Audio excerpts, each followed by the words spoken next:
Right. All right, speak to you. Back to, back to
So before we get to the main body of talk and the questions, I wish to briefly tell you about next year. Spirit Talk, when it recommences in the middle or the last 2 weeks of January, will begin a process of looking at all the obstacles that are in the way of the true spiritual self. And we'll entitle these talks The Pain Bodies. The medium does not know about these. And over the course of the year, we will look at all the negative parts of one's behavior and belief system that linger within the mind and show you ways to cleanse and clear them. So some, for example, may have pains of shame, and we will tell you what shame is and how to get past it.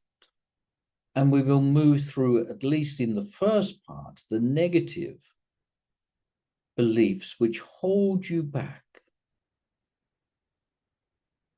with the aim of removing them from you so that you can then start to feel clearer in your being.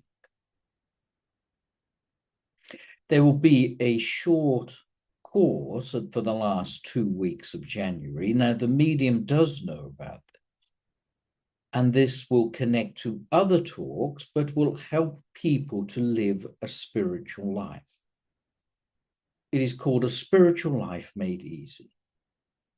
It's very easy to say, follow the way of knowledge or love, but what should you do? How should you live your life? What are the right ways? And this is not just start meditating. These are how you interact with the world daily. And this will be a short talk of a couple of weeks, which will link into other talks and other classes. Those following those other classes will enjoy that brief course, but the two will stand both separately and interact. Those following the main classes will work through karma, ego, and mind. So all of the groups and the talks will blend together, and they will start to follow the path of understanding and releasing your pain. There'll also be a correct way to meditate and a ceremony for meditation too. Again, the medium does know about.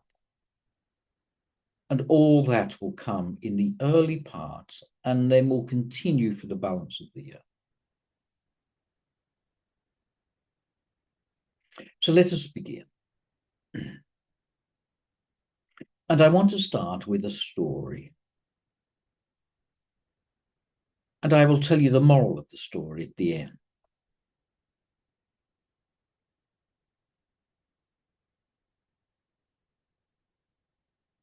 There was one that was following a path of self-understanding and realization, a Mahatma.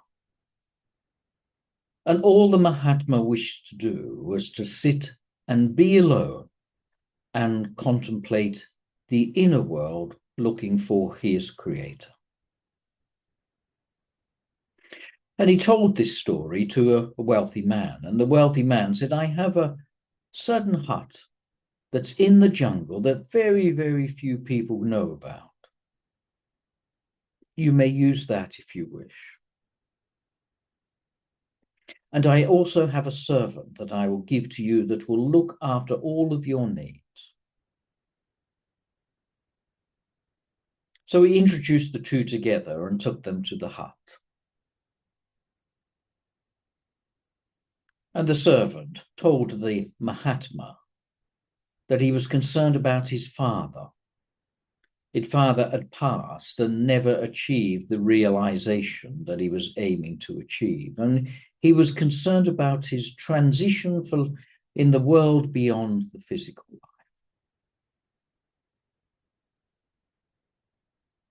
And the Mahatma was quite worried by this. but was determined to help the young man. After a few short months, the rich man goes to see both and sees the Mahatma and says, "Is this to your liking?" Says, "This is exactly what I need. I am concerned about my young friend, as he is worried about the transition of his father." So the rich man speaks to the young servant and says, "Are you happy?" And the young man says, "I am immensely happy and very appreciative of spending time with the Mahatma." The months travel by, and one day the servant says to the Mahatma, "I must go to the village tonight for a wedding. I will not be back." So that evening, the Mahatma locks the front door of the hut and begins his process before retiring to sleep. And the concern over the father was constantly on the Mahatma's mind, and he could not shake this feeling. So he sat with the father, trying to find what should be done. The young man finished the wedding ceremony earlier than he thought, and rather than staying away from the hut, returned to the hut, and knowing that the door was locked, came in through the window and went to bed and slept next to where the Mahatma was. Now the Mahatma had the thoughts of the father on his mind and opened his eyes to see a body lying in the bed next to him. And thinking this was the father that he had been communicating with, sat over the father and said holy words and sprinkled holy water over the body. But this did not wake the servant. Until once the servant then coughed during his sleep, and this disturbed the Mahatma and scared him. And he jumped out of the window and tried to get away, making a noise which eventually woke the servant. And the servant, seeing a man escaping through the window, chased him with a stick, thinking he was a burglar trying to rob them. And he ran after this man through the forest until they reached a clearing, when they both saw the truth of who they were.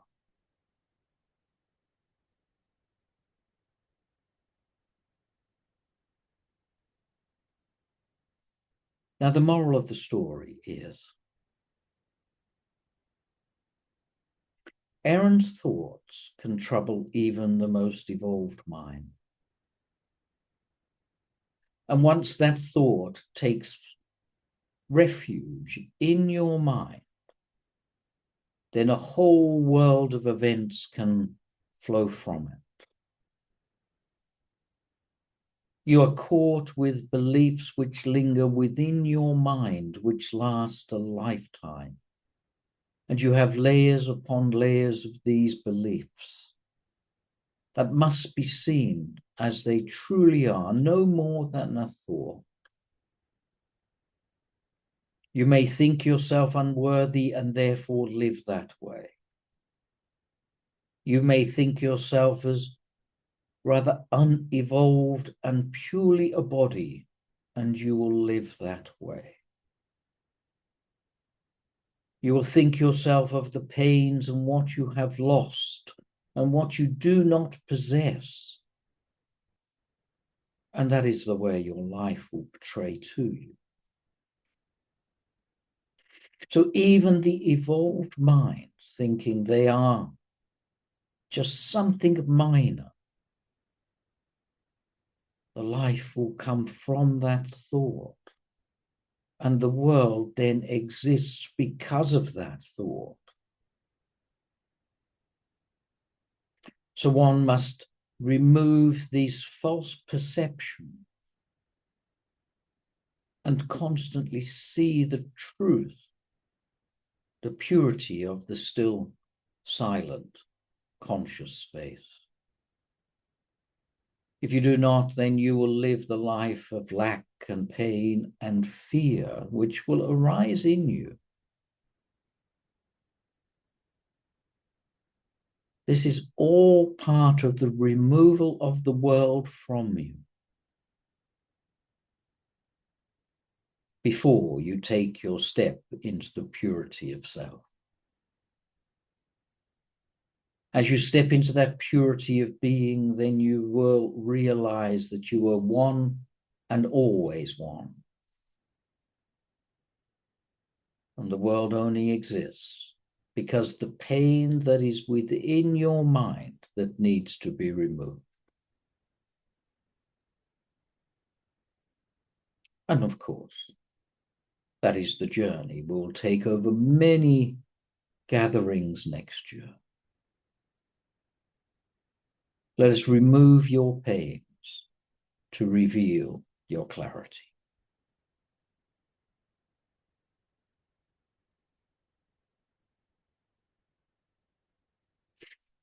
So let us now go to the healing list of names, if I may have those, please. Yes, thank you.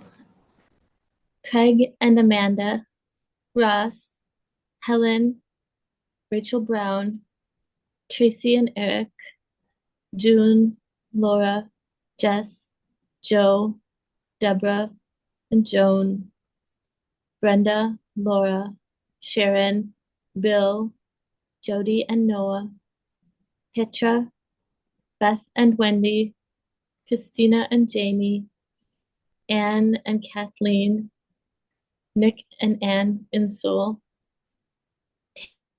Taylor, Monica, Bob Tracy, Sharon Phillips, Rachel Ray, Laura, Tim, Asha, Rosa, Coulter, and Zachary, Nancy and Larry, Dr. Allen and family, Kathleen and partner, Kath, Lulu, Deborah, Susanna, Stephanie, and Amrita, Dunk, Sarah, Melina, Roslyn, and Lorna, Eric, Stephen, Matthew, Mirabai, Jody, Andy, Barry, C. Megan Michael, Suzanne, John, Louise, Derek, Alex, Amanda, Karen, Ross, Rob, Brett, Susie, Aiden, Abby, and DJ Chi,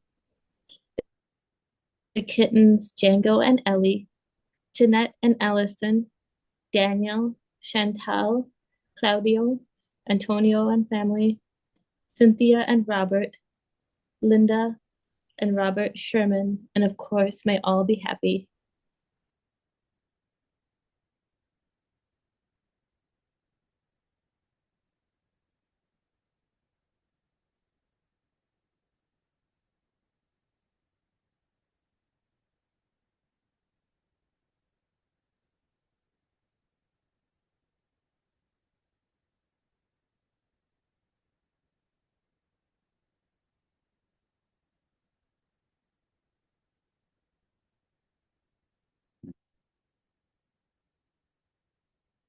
May all be happy.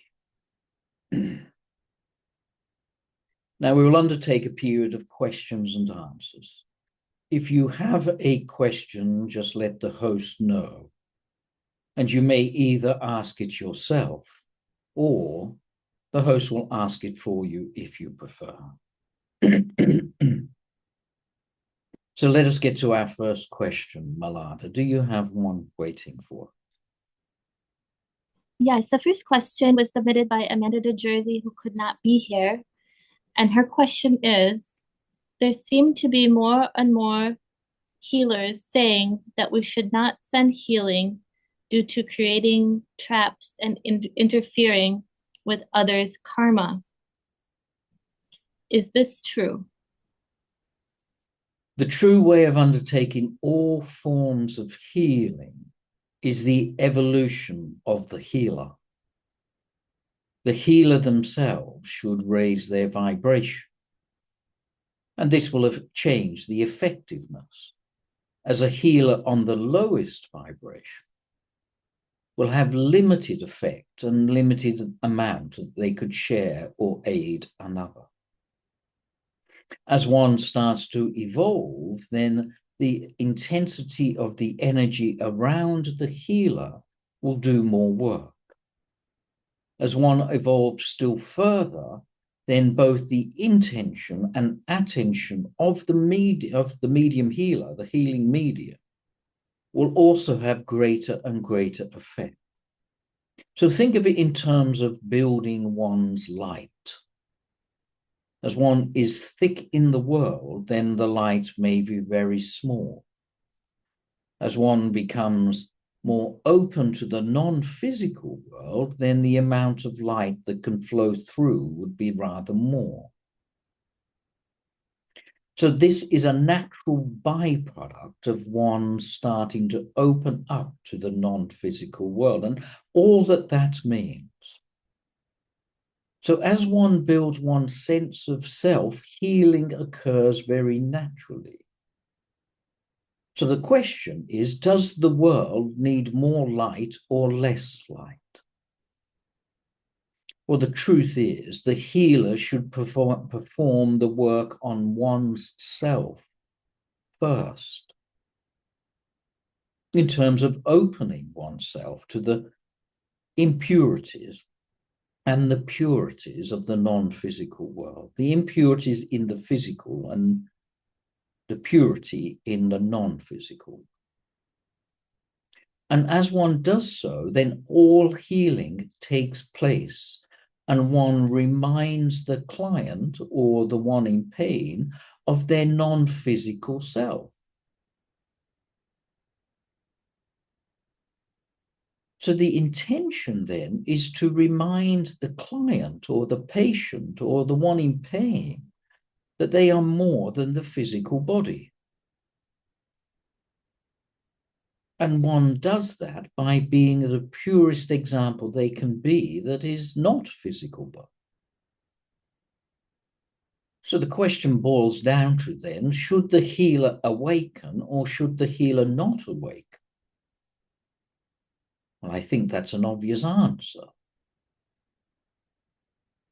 If the concern is excess energy, well, this is a byproduct of one awakening. And this stirs heart and mind and provides all sorts of experiences around the healer, or around the one awakening, or around the medium. This is natural. This is the effect of purity.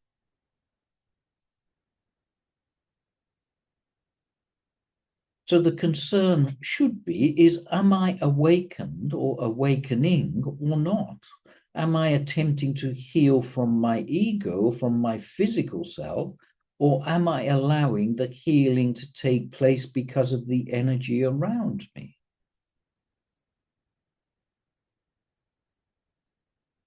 So if the question truly is, should they awaken or should they not? Well, then that is an individual question. And it is only a matter of time before one will take the true step along the awakening journey, be it this life, next, or some future life. So my answer is awake, be truthful, awaken others because you are the light yourself. Let the light, the energy, the vibration do the work of healing. Be free and do not hold back. The world needs your light, not your darkness. Why hold it back from another?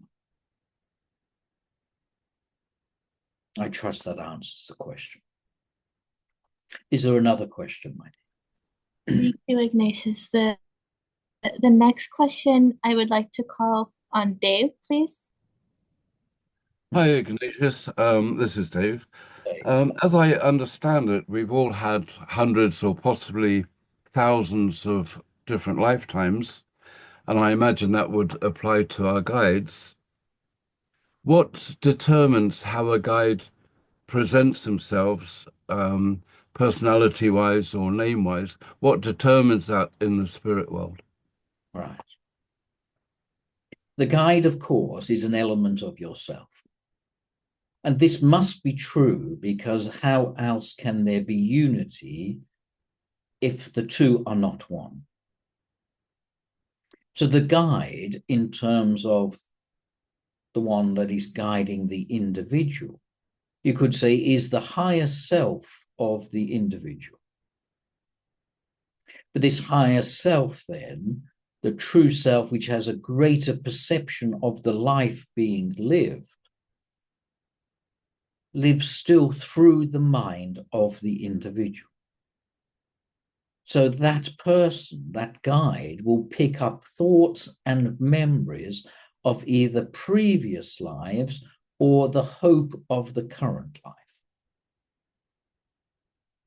So as one carries pain, for example, in this life, then the guide that seems to be apparent is one that can heal the pain, one that is the true self. So as one starts to open and become more evolved, then the appearance of a more and more evolved guide will become apparent to either the medium or those around the medium. So this is not really a choice, but it only becomes apparent when one begins the journey of spiritual awakening. Now, of course, some can begin a journey of spiritual awakening and then live a life as if that awakening is not happening. But in truth, it is. So they perceive a guide, a call to one's true nature, even if they are quite dense in egoic belief. Because in previous lives or previous times, they will live or have lived an awakening moment, but come into this life to reveal or remove karma. Let me give you an example. So let us say you follow a life of self-understanding. And in your life of understanding, you realize within the memory, within the karma of your being, that there was a time that you were a highwayman and a robber. And you know at some stage that this must be expressed, expelled, or dealt with. And the appropriate karma means that you must face a life of being robbed yourself. So you come back into a life and experience, well, let us say, being robbed or cheated. But the higher self is still available to that person, and they would say, well, let us work through this. Let us deal with this. Let us tell you about the times when you were not this. So then this person potentially, and this is quite a general example, Dave, that person may start to evolve as a medium. And they evolved, and they may be in the most pain in their physical life, but they understand a spiritual path, and they must endure the karma that they are living in that life. So therefore, they can experience a poor life, dealing with the karma that must be dealt with, and still have glimpses of the truth which is beyond it. So the karma is expressing itself, and the light of guide or the light of truth is within the being as well. So even one who is very dense in narcissism will still have the light of spirit around them. But they do not look that way. They look at the needs of self and needs of body. So the light that is being given to them is a reflection of the truth.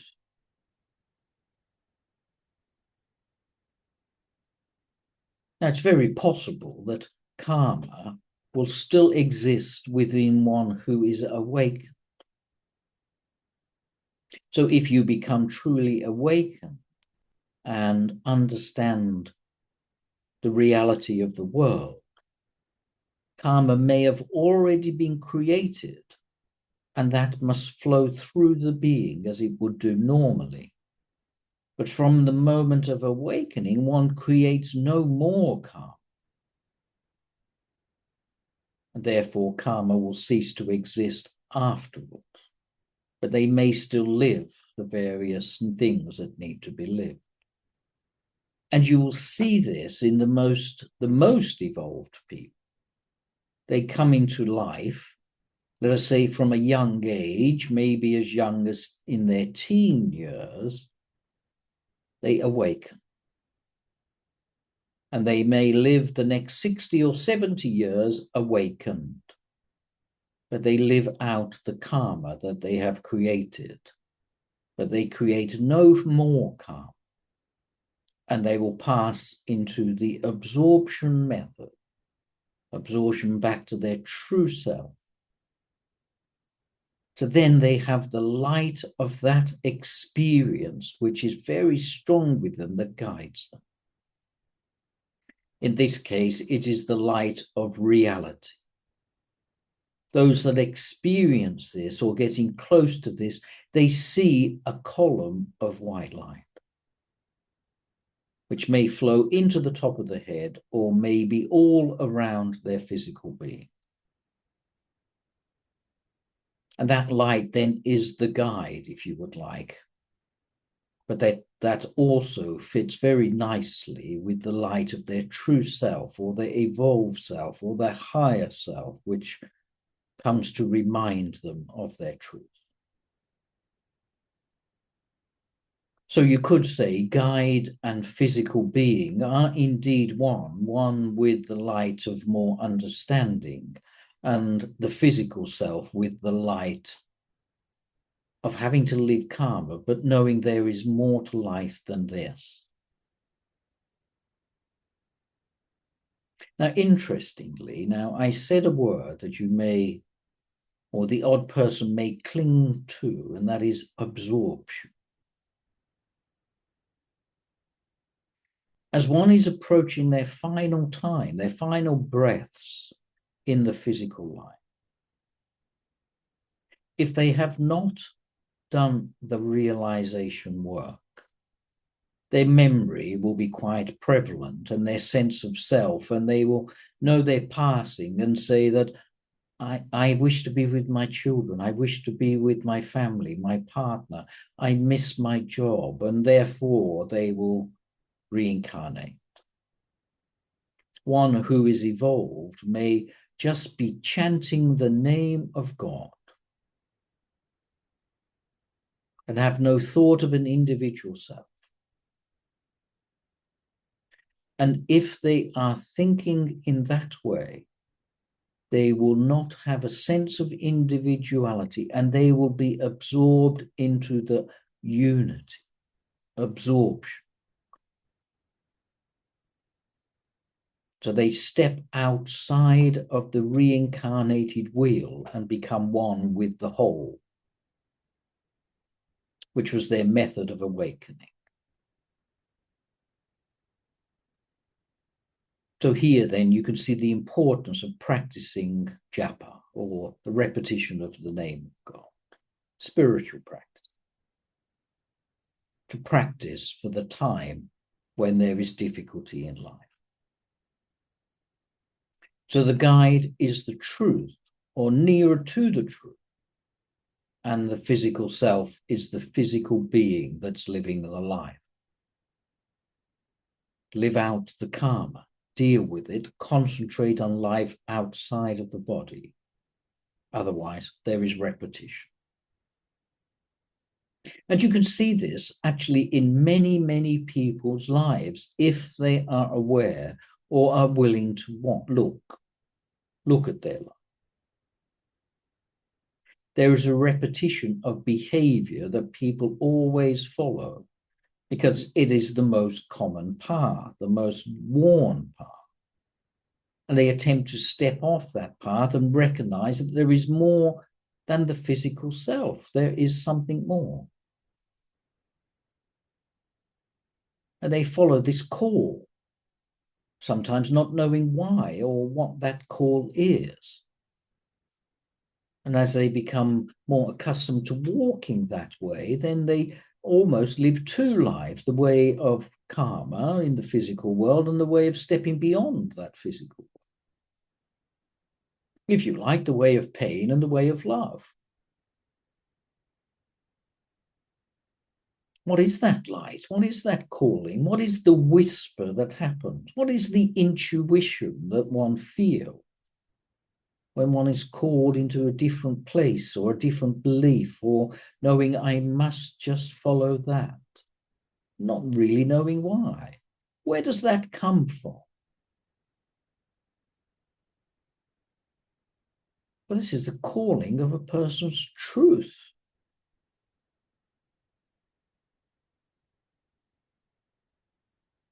If one is evolved sufficiently beyond the physical self, that calling would appear to come from a deity, a divine being, a beautiful light, an angel.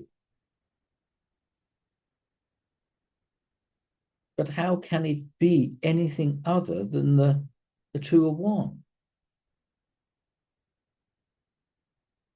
Now, there's a famous phrase, and this is going to be very confusing for you, but I will explain it a little. And I will change the words very slightly. You may accept them or reject them, but it will be the truth nonetheless. And that is, God alone is real. The universe does not exist. God is the universe. Now, this seems very contradictory when one first hears this. God is real. Well, okay, I can accept that. The universe doesn't exist. Well, some of the teaching does point that way. Maybe that's true. But then God is the universe. Well, if God exists and the universe doesn't exist, then how is God the universe?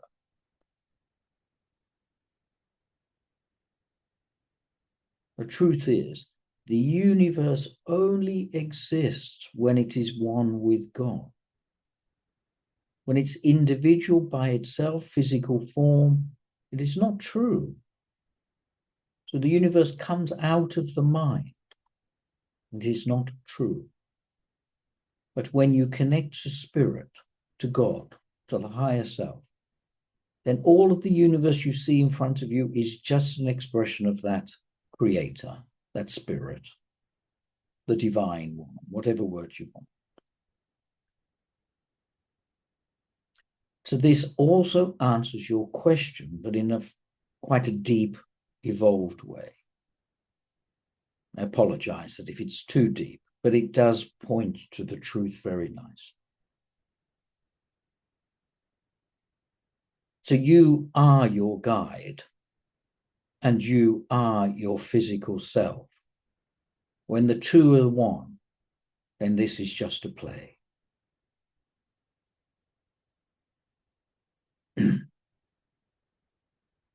The answer is true whether you accept that part or not. So live from your higher self. First find spirit. Let spirit do the work. Otherwise, there is no work to be done. Here's another answer to the same question. A little more complex than you may have thought, Dave, but thank you for asking.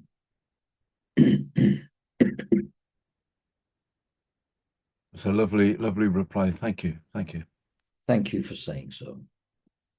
Is there another question I may answer for someone? Yes, Amanda Kleinman, please. Hi, Ignatius. Amanda, my dear, good evening to you. I wanted to ask the question. I was diagnosed with ADHD about age 38. in this incarnation, I was born with lots of charisma, lots of intellect, plenty of creative abilities, but I struggled significantly with discipline, sequencing, persistence, emotion regulation, and impulse control for years and years. When I was nearly 40 and my doctor started treating me for ADHD with medication, it made a lot of things possible for me, but I know the medication changes me and it's not without side effects. And I wanted to know from you first, how does the spirit world see ADHD? And honestly, I want to know if taking the medication is long term going to restrict my path to realization in this lifetime. So let me first be clear on one thing. My medium has specified to me I cannot answer certain things regarding medication, as this would be a path that the individual must follow themselves. So I cannot talk specifically about whether you should take medication or whether you should not. I'm assuming you understand all the reasons for yes. that. Yep, absolutely. Well, your very first thing for you to do is to understand who is it that has these symptoms. Is it your physical self? Is it your mental self? Is it your, can I call it your non-physical self? Let's say your soul. Which one has that? Now, the answer to your question, to that answer to that question, will determine what action you should follow. So if you think it is the body that has this condition, then you must undertake work relating to healing of the body. If you think it is the mind that has this issue, then of course it is the healing of the mind that you must follow. And both of those can be very difficult. But they are in an evolution of each other. As one looks into the body with spiritual eyes, one sees that the body is just experiencing and living by what the mind is saying. So in your situation, the errant mind is providing circumstance that the body is living. I'm sure you would see that as well. Mm-hmm. So then the question is, does the soul or the non-physical self have this condition? And the truth must be, well, of course not. But the soul must be experiencing all the issues of this ailment or this problem or this disease or disability, or however one may look at this. So then the solution must be, well, let us not try to fix the body, because that is pointless, because the mind is the holder of the problem. Should I try to fix the mind? Is this not karma? Why has the mind created this particular circumstance? And then to look beyond what is true after that, and look from the eyes of the soul and say, well, the soul is experienced this, but I am not this. So it's like the broken arm. Do you have a broken arm, or are you experiencing broken arm? If you're the body, well, then you are a broken arm. If you are the mind, well, then you're experiencing all the circumstance around a broken arm. If you are the soul, well, you're just watching it. So again, it connects very much or very nicely to the movie theater analogy we have spoken about before. So your spiritual evolution then is based in what do you want to look at, which is the true you. And the true you would be the soul looking at all these conditions and ailments, but knowing they are just something I am experiencing. It is not true. It is just the part of play of life. It's only when you hold within the mind, let us say, certain conditions or ailments, that then they become very prevalent. So for some reason, over lifetimes and karmas and whatever you've chosen to experience in this life, you are living the life that you are. But who is it that's living the life? Is it the body, the mind, or something else? So your way, your pathway will be, who am I? What is this truth? What is the non-physical self? This will step you away from the play and know that you are not that broken arm. You are something else. So the way spirits see you is not by the physical self, although we understand it exists, and not by the pain, although we know it exists, but it is what you have chosen. But we see the way you build your light and work with your truth. That's what we see when we judge, if that is a correct word. But we judge by how bright you are. So as you become more spiritual, you become more bright or brighter. So pick the qualities from the point of your soul that you wish to live by. That sounds a strange thing to say, doesn't it? Well, why don't I live by purity of love, for example?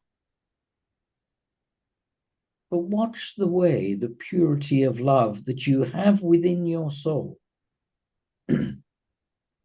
must travel through this path of mind and body and physical world and feel what is true. So let me give you another analogy or way to think of this. When you go to sleep of an evening, do you have this issue or not? Of course, you would say, well, during my sleep state, I do not. It is only in my waking state that I experience it. And the word awakening in this state is when one opens the physical eyes. So if that is true, I don't have it, then I do have it. Then it cannot be part of your true nature. It must be something you are experiencing.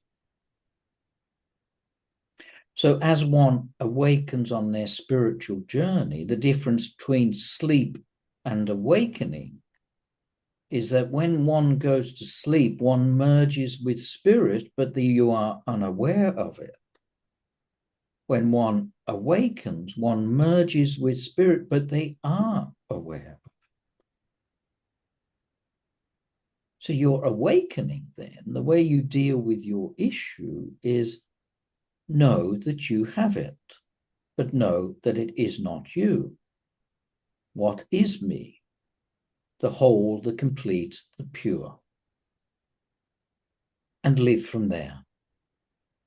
And know what you're experiencing is only a play of karma and desire, and it is not my true self. And pick love, and let love flow through your being, or pick peace, and let that flow through your being, and see that how that works through the broken arm or the challenged mind. So the way we see you is the pure you. But we know that you are also dealing with whatever the physical world and the mental world demands of you. So for us, there is no judgment, although I use that word, and not in the way I now mean it. There is no judgment. There is just purity of light and brightness. You are already awake. You just choose to live a life of so many years in such a way. So be your truth first. Be your experience second. What do you think, Amanda? Can you relate to my words? I absolutely can, and I am very, that's very uplifting. I appreciate your wisdom and your teaching from the depths of my being. So thank you so very much. I am in the depth of your being, my dear. I appreciate that too. Well, you and I are the purity of oneness. Yeah. Yes. Thank you so much. Thank you for your question. Is there another question I may answer? Does anyone else have a question for Ignatius at this time?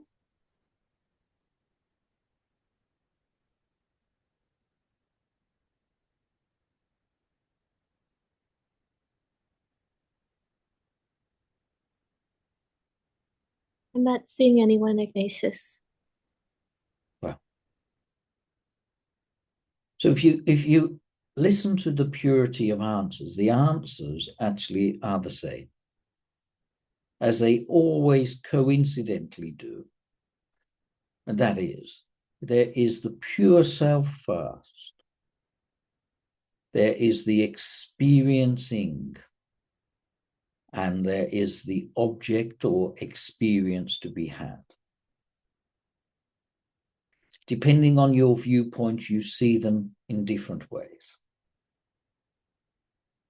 The purity of self is primary. If you always start your day with a sense of the pure you, then that is how your day will live. Think of the Mahatma who was troubled by the mind, and then his mind then run on a total course and took him away from his true self. The same is what you are doing. Come back to spirit. Be the spiritual self primarily. And then life becomes cleansed and clear. It is just an experience. It does not exist until you find God, and then it is an expression of God. And it comes into existence of unity in very different light.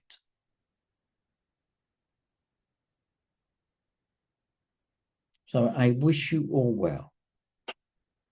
Know that I stand in your presence always. I stand by your side. And I stand there to remind you of your home, to remind you of your truth. I stand by you with love in my heart as a reflection of the purity of love that you have. And I do no more than I come into your dream to wake you up. That is my mission. God bless you all. Thank you. God bless you.